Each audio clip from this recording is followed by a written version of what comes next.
Hello students, welcome to Anand institute YouTube channel.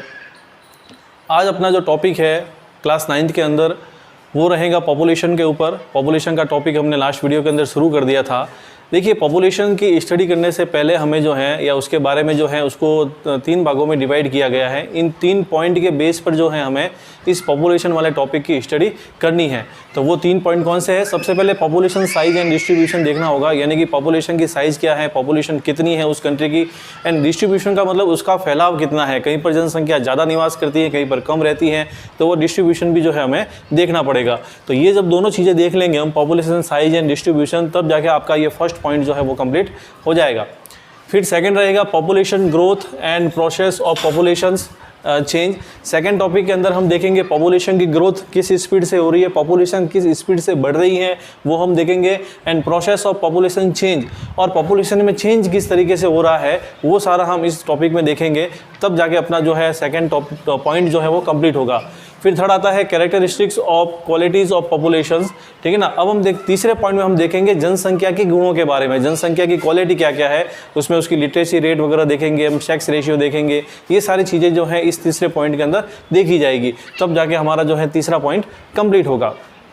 अब अपने जो है उस दिन हमने जो अपने लास्ट वीडियो के अंदर पॉपुलेशन और उसकी साइज़ के बारे में हमने स्टडी कर ली थी। आज हम देख लेते हैं इंडिया के पॉपुलेशन का डिस्ट्रीब्यूशन के बारे में। आज जो है हम देख लेते हैं इंडिया के अंदर पॉपुलेशन डेंसिटी कितनी है, यानी कि जिसको हम कहते हैं जनसंख्या घनत्व हिंदी के अंदर, तो वो कितना है वो हम देख लेते हैं। तो इंडिया का पॉपुलेशन डिस्ट्रीब्यूशन एंड डेंसिटी में देखिए, population density is calculated as the number of per square kilometre. मतलब अब इसकी गणना किस आधार पे होती है, पॉपुलेशन जो डिस्ट्रीब्यूशन है उसकी गणना किस आधार पे करेंगे। तो पॉपुलेशन की गणना जो है डेंसिटी, पॉपुलेशन डेंसिटी को जो है calculated as the number of per square kilometre, ठीक है ना। पर स्क्वायर किलोमीटर के हिसाब से, यानी कि 1 स्क्वायर किलोमीटर के अंदर कितने लोग रहते हैं वहाँ पे, उसके हिसाब से जो है पॉपुलेशन डेंसिटी का पता जो है वो किया जाता है। अब देखिए, इसी के according the population density of India in the year 2011 was 382%। तो ये आपको याद रखना है कि इंडिया की 8% के अंदर या 2000 सेंसस ऑफ 2011 के अकॉर्डिंग इंडिया की पॉपुलेशन डेंसिटी कितनी है, तो वो आपको बताना है 382 पर्सन पर स्क्वायर किलोमीटर। ये लिखना पीछे जरूरी है, केवल पर्सन लिखने से नहीं चलेगा, ठीक है ना। तो अगर जब भी आपको एग्जाम के अंदर क्वेश्चंस पूछे कि what is the population density of India in 2011, then आपको ये आंसर देना है कि द पॉपुलेशन ऑफ इंडिया जो है 2000 में 382 पर्सन पर स्क्वायर किलोमीटर जो है ये इंडिया की ओवरऑल अगर हमारे पूरे कंट्री की देखी जाए तो ये पॉपुलेशन डेंसिटी है। फिर हम देखते हैं कि पूरे इंडिया के अंदर जो 28 स्टेट है, उन स्टेट के अंदर हाईएस्ट पॉपुलेशन डेंसिटी किसकी है, मतलब सबसे ज़्यादा जनसंख्या घनत्व किसका है, एंड लोएस्ट यानी कि सबसे कम जो है पॉपुलेशन डेंसिटी किसकी है। तो ये 2 चीज़ें ध्यान रखनी है, हाईएस्ट वाली और लोएस्ट वाली। तो जो हाईएस्ट पॉपुलेशन डेंसिटी वाला जो स्टेट है वो है बिहार, और उसकी पॉपुलेशन डेंसिटी कितनी है 1102 पर्सन पर स्क्वायर किलोमीटर।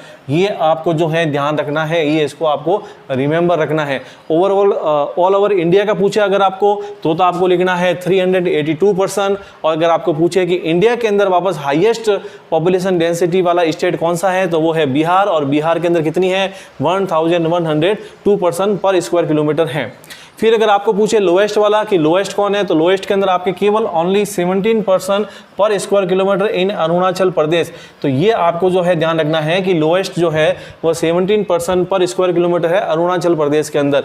अब देखिए, पर स्क्वायर किलोमीटर का मतलब जैसे कि मैं यहाँ पे देखो ये इस तरह से ही मैंने बना दिया 1 स्क्वायर किलोमीटर 1 1 1, चारों तरफ से 1 स्क्वायर किलोमीटर। अब यहाँ पे कितने पीपल रह रहे हैं, ठीक है ना, इस हिसाब से जो है इसकी पॉपुलेशन डेंसिटी को जो है वो काउंट किया जाता है। जहाँ पे ज़्यादा होगा वहाँ पे इसको आपको ज़्यादा दिखेगा, ये जहाँ पे कम है जैसे कि अरुणाचल प्रदेश होगा, तो इस तरह से आप शो जो है वो कर सकते हैं। यानी कि जो ये 1 स्क्वायर किलोमीटर का ना 1 इधर 1 स्क्वायर 1 इधर 1 इधर 1 इधर, तो इस तरह से जो स्क्वायर बन रहा है, तो 1 स्क्वायर किलोमीटर के अंदर कितने जो है पीपल रहते हैं उसी को जो है पॉपुलेशन डेंसिटी जो है वो कहते हैं। तो इस तरीके से आपको ये ध्यान रखना है। फिर जो है आता है अपना प्रोसेस ऑफ पॉपुलेशन चेंज और ग्रोथ का हम देखेंगे। पॉपुलेशन के अंदर चेंज किस तरीके से होता है, उसमें बदलाव कैसे आता है, ठीक है ना, उसमें ग्रोथ कैसे होती है, तो उसके लिए देखते हैं हम। तो there are 3 main process of change of population. जनसंख्या में परिवर्तन के 3 प्रमुख जो है प्रोसेस है, 3 प्रक्रिया है। और वो प्रोसेस सबसे पहले जो है इसमें आएगा बर्थ रेट, यानी कि जिसको हिंदी में हम कहेंगे जन्म दर, ठीक है ना। तो जनसंख्या के अंदर जो चेंजेज होते हैं वो बर्थ रेट से भी होते हैं। सेकेंड अपने आता है डेथ डेथ रेट यानी कि मरने वालों की संख्या कितनी है, उससे भी पॉपुलेशन में चेंज होता है, यानी कि जनसंख्या कम होती है अगर मरने वालों की संख्या ज़्यादा है तो। और थर्ड आता है माइग्रेशन, इससे भी जो है पॉपुलेशन जो है उसमें जो है चेंज वो होता है। अब हम इनका one by one step by step देख लेते हैं। बर्थ रेट क्या होता है, डेथ रेट क्या है और माइग्रेशन में क्या होता है वो हम देख लेते हैं। तो सबसे पहले हम देखते हैं अपने बर्थ रेट के अंदर बर्थ रेट क्या होगी, उसको हम कहेंगे। एग्जाम के अंदर ये सवाल पूछे जाते हैं, आते रहते हैं, व्हाट इज बर्थ रेट या what do you mean understand by birth rate, आप बर्थ रेट से क्या समझते हो। डेथ रेट का भी आ सकता है और माइग्रेशन के बारे में भी अलग से आपको पूछा जा सकता है, तो ये आपको ध्यान में रखना है। तो सबसे पहले हम देख लेते हैं बर्थ रेट के बारे में। तो birth rate is a number of live births per 1000 person in a year, बस ये इसकी डेफिनेशन है, ठीक है ना, ये याद रखना है। Birth rate is a number of live birth पर 1000 पर्सन इन ए ईयर, मतलब एक साल के अंदर 1000 लोगों के बीच में जीवित बच्चों की जो संख्या है उसी को हम कहेंगे बर्थ रेट। जैसे कि बच्चे जन्म लेते हैं हर साल, ठीक है ना, तो उसमें से जो जीवित बच्चे कितने हैं, क्योंकि बहुत सारे बच्चे ऐसे होते हैं जो जन्म लेने के बाद ही मर जाते हैं या कोई कुछ घंटे के बाद में मर जाते हैं, तो उसमें उनको काउंट नहीं करेंगे, ठीक है ना। जो जीवित बच्चे रह गए हैं 1000 लोगों के बीच में पर 1000 पर्सन के बीच में, ठीक है ना, तो वो हो जाएगी आपकी बर्थ रेट। अब इंडिया के अंदर पॉपुलेशन बढ़ने का रीजन क्या है कि इंडिया के अंदर जो पॉपुलेशन बढ़ने का रीजन ये है कि इंडिया के अंदर birth rate is higher than death rate, यानी कि भारत के अंदर जो जन्म दर है वह मृत्यु दर से ज़्यादा है, मतलब मरने वाले कम है और जन्म लेने वालों की संख्या ज़्यादा है। इसलिए हमारे इंडिया के अंदर लगातार जो है पॉपुलेशन जो है वह बढ़ती जा रही है, जो कहीं ना कहीं हमारे देश के लिए बहुत सारी समस्याएं क्रिएट कर रही है। लोगों के सामने अनएम्प्लॉयमेंट यानी कि जो बेरोजगारी की समस्या है, बहुत सारे जो क्राइम्स हो रहे हैं, इन सब के पीछे कहीं ना कहीं जो है वो पॉपुलेशन का हद से ज़्यादा बढ़ना भी है। तो इसके ऊपर कंट्रोल करना जो है बहुत ही ज़रूरी है। इसके लिए सरकार विभिन्न तरह की योजनाएं भी चला रही है, लोगों को जागरूक करने का प्रयास भी जो है वो कर रही है, ताकि जो है इंडिया के अंदर जो हमारी बर्थ रेट जो है वह कंट्रोल में रहे, ठीक है। फिर हम नेक्स्ट आते हैं डेथ रेट, तो वो भी इसके तरह ही है। तो death rate is a number of death पर 1000 पर्सन इन ए ईयर, मतलब एक साल के अंदर 1000 लोगों के अंदर जो है मरने वाले लोगों की संख्या कितनी है, मतलब पर 1000 पीपल के अंदर एक साल के अंदर कितने लोग मरे हैं, उसको हम कहेंगे डेथ रेट। तो इंडिया के अंदर डेथ रेट जो है अब कम होगी, पहले ज़्यादा थी, ठीक है ना। पहले जो है डेथ रेट बहुत ही ज़्यादा थी, क्योंकि हमारे यहाँ पे जो है स्वास्थ्य संबंधी हेल्थ रिलेटेड जो है बहुत ज़्यादा इशू थे, बहुत सारी बीमारियाँ थी, उनसे कोई ट्रीटमेंट नहीं था। लेकिन एट प्रेजेंट में क्या हो गया है, हमारे जो है हेल्थ संबंधी सुविधाओं का विस्तार हुआ है, सुविधाएं बढ़ी हैं, इस कारण से डेथ रेट जो है वो अब कम हो गई है। तो इस वजह से भी जो है हमारी पॉपुलेशन जो है वो ज़्यादा बढ़ रही है। तो ये हो गया birth rate and death rate. तो इनकी डेफिनेशन जो है आपको ध्यान रखनी है, दोनों एक जैसी ही मिलती जुलती है। बस यहाँ पे तो केवल बर्थ है पर 1000 पर्सन इन ए ईयर और यहाँ पे डेथ है पर 1000 पर्सन इन ए ईयर, तो लगभग दोनों सेम ही है। फिर आता है अपना third migration.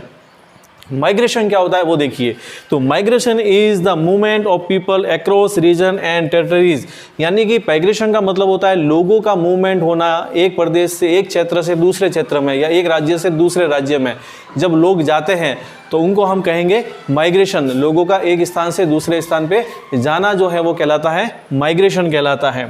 Migration can be internal and international. अब माइग्रेशन जो है वो दो तरह का होता है, एक इंटरनल माइग्रेशन होता है और एक इंटरनेशनल जो है माइग्रेशन होता है। इंटरनल का मतलब होता है देश के अंदर ही माइग्रेशन होना, यानी कि लोगों का देश के अंदर ही एक स्थान से दूसरे स्थान पे जाना। जैसे कि हमारे यहाँ पे फॉर एग्जाम्पल के लिए जो राजस्थान के लोग हैं, बहुत सारे वर्क करने के लिए कोई गुजरात गए, कोई महाराष्ट्र गए, तो ये उनका माइग्रेशन हो गया। मतलब यहाँ से अगर आप दूसरी जगह पे जा रहे हो तो वो आपका माइग्रेशन कहलाएगा, ठीक है ना। तो इस तरह से बहुत सारे लोगों का माइग्रेशन होता है, देश के अंदर ही जो है माइग्रेशन होता है वो कहलाएगा इंटरनल माइग्रेशन। अब दूसरी सबसे इंपॉर्टेंट चीज़ ये है कि इंटरनल माइग्रेशन से जो है पॉपुलेशन के अंदर कोई फर्क नहीं पड़ता, क्योंकि जनसंख्या देश की जो है वही रहेगी। केवल यहाँ से लोग व्यक्ति हटके दूसरी जगह पे गया है तो जनसंख्या कम नहीं होगी, उससे जनसंख्या जो है वही रहती है। तो ये देखो लिखा हुआ है, internal migration does not change the size of population, यानी कि इंटरनल माइग्रेशन से जो है जनसंख्या की साइज के अंदर कोई प्रभाव नहीं पड़ता है, जो साइज है वही रहती है। अब प्रभाव किससे पड़ता है, तो वो पड़ता है इंटरनेशनल माइग्रेशन से। इंटरनेशनल माइग्रेशन यानी कि दो देशों के बीच में जो माइग्रेशन होता है, यानी कि अगर आप इंडिया से अमेरिका जा रहे हो, इंडिया से जो है अब आप साउथ अफ्रीका जाओ, ऑस्ट्रेलिया जाओ, यूरोप जाओ, वहाँ पे जाके आप रह रहे हो, तो आप कम, यहाँ से एक संख्या कम होगी और वहाँ चली गई है, तो ये कहलाएगा आपका इंटरनेशनल माइग्रेशन, और इससे जो है पॉपुलेशन की साइज के ऊपर प्रभाव पड़ता है, तो ये कहलाता है माइग्रेशन। तो माइग्रेशन के अंदर आपको बस एक चीज़ ध्यान रखनी है कि माइग्रेशन के अंदर क्या होता है, पीपल यानी कि लोगों का एक स्थान से दूसरे स्थान पे जाना ही माइग्रेशन कहलाता है। माइग्रेशन दो तरह का होता है, इंटरनल और इंटरनेशनल, ये आपको इतना सा याद रखना है। तो इस प्रकार जो आज अपना टॉपिक था पॉपुलेशन वाला, पॉपुलेशन साइज एंड डिस्ट्रीब्यूशन वाला हो गया, और दूसरा है पॉपुलेशन चेंज के बारे में जो है अपना टॉपिक हो गया है। तो ये आपको वापस अपने बुक के अंदर इसको टॉपिक को देखना है, इसको याद करना है, और अगर आपके कोई डाउट है तो आप कमेंट बॉक्स के अंदर लिख के मुझे बता सकते हैं। Thanks for watching. जय हिंद, वंदे मातरम।